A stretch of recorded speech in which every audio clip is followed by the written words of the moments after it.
એક જણાએ કીધું કે બાપા શિબિર સુધી તો બહુ સારું રહે છે, બધું ભાવ બી સારા રહે છે વગેરે, પણ પછી પાછા જાય છે ને જેવા હતા તેવા થઈ જાય છે. એ શિબિરનો શું ફાયદો? 1-1.5 દિવસ સારા ભાવમાં બી રહીએ, વિષયની આજુબાજુ પણ રહીએ, પણ પાછા જઈએ ત્યારે જેવા હોય તેવા થઈ જાય. એટલે મેં કહ્યું ભાઈ શિબિર સુધી તો સારા રહો છો ને, તો હમણાં એટલું રાખો ને આગળનું જોઈ લેશું.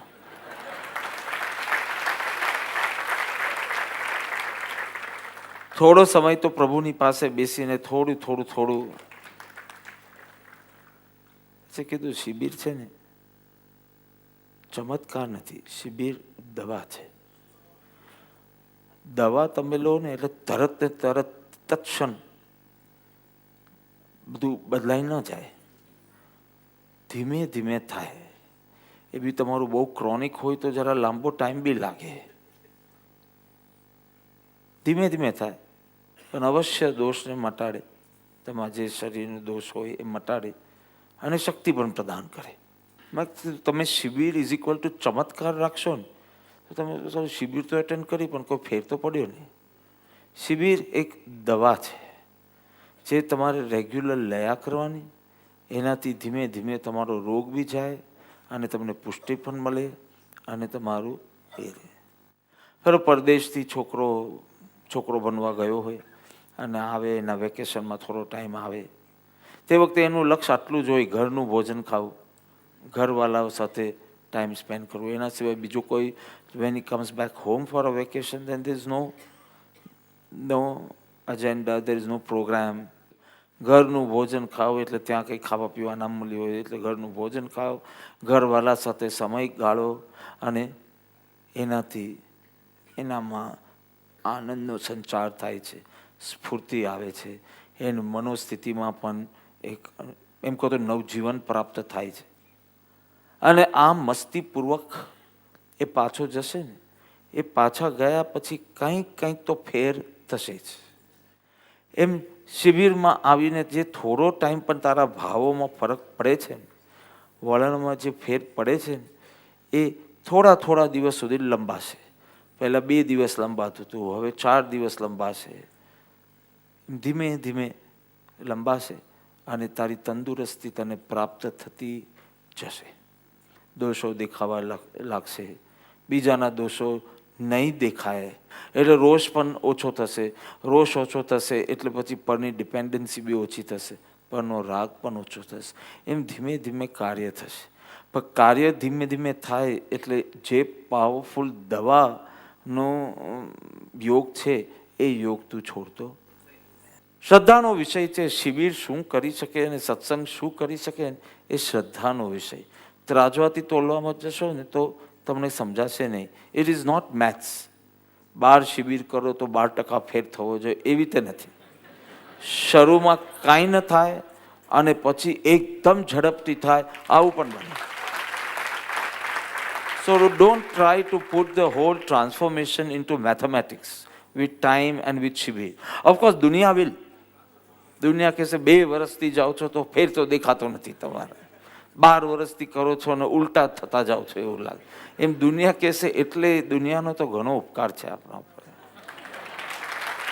કુટુંબનું તો સર્વાધિક, કુટુંબનો સર્વાધિક. પણ આ તરાજવાથી તોલાય એવું નથી. શરૂમાં કંઈ ન થાય અને પછી બહુ થાય, શરૂમાં બહુ થાય, વચમાં અટકી જાય. આ આખો એક અંતરંગ વિષય છે. પણ એનું આ બાહ્ય સત્સંગ કદી છોડવો નહીં. કારણ સત્સંગમાં એક ચીજ તો બનશે જ, નકશો તો બનતો જ રહેશે. તમે જેટલી વાર સત્સંગ કરશો ને એટલી વાર તમને નકશો બદલવાનો થશે કે નહીં, આ વૃત્તિ કરતાં પહેલાં let me focus on this વૃત્તિ. પછી તારે કેટલી ભક્તિ ને કેટલી મુમુક્ષુતા, સાધકતા તારી કેવી એ પ્રમાણે આવે. પણ વારંવાર રીરૂટિંગ, પેલું અમે GPS હોય ને, પણ વારંવાર એવું રીરૂટિંગ તમારું શિબિરમાં થયા જ કરશે. એટલે શું થશે સત્સંગમાં, શિબિરોમાં? તમારો નકશો તમે પાછો બનાવશો. ચાલો ભાઈ હવેથી મારે આ કરવું છે, હવે આ કરવું છે. શિબિરમાં સત્સંગમાં બંધ બાંધશો, બંધ, ડેમ, અને દિવ્ય કૃપાનું વરસાદનું પાણી એમાં ભરાય છે, જેને કહેવાય બોધ. બોધ ભરાય છે અને નકશો બને છે, ગોલ બને છે. આ બધું કામ શિબિરમાં થતું જાય. એટલાથી તમારું કલ્યાણ નહીં થાય. કારણ કે ડેમ બંધાયો એ બહુ સરસ છે, પણ એનાથી તમારા ખેતર કંઈ હરિયાળા નહીં થાય. એના માટે તમારે હવે નહેર બાંધવી પડશે. નહેર એટલે કનાલ્સ બાંધવી પડશે કે ડેમનું પાણી ત્યાં સુધી જાય. આ કનાલ્સ એટલે તમારો એક્શન પ્લાન. બંધ અને નહેર. બંધ is the collection and making your goal. નહેર is the exact action plan. અને એ છે ને ગોળ ગોળ ન હોવું જોઈએ. નહેર ઇઝ વેરી સ્ટ્રેટ કરતાં પણ સ્પેસિફિક. તારું એક્શન પ્લાન છે ને ગોળ ગોળ નહીં હોવું જોઈએ. મારે સુધારવાની જરૂર છે, આ એક્શન પ્લાન નથી. મારે ખરેખર સુધારવાની જરૂર, પણ આટલું હલાવ્યું તો પણ આ નક્કર પ્લાન નથી, અને તું સુધરીશ બી નહીં. હવે મારે આજ્ઞા પાલવી છે, આનાથી પણ નહીં થાય. આ બધું ડેમ છે, વિચ ઇઝ ગુડ. એ તું જોઈએ જ ને. આ બધો બોધનો સંગ્રહ છે. એક્શન પ્લાન તારા આ બોધમાંથી હવે તારા ખેતર સુધી પહોંચે એનો એક્શન પ્લાન બનાવ, તો તું જોશે કે દોષ થતા નથી અને ગુણવૃદ્ધિ થાય છે. તો નહેર બાંધવી પડશે. એક વૃત્તિ પર કામ કરવાનું શરૂ કરવું પડશે.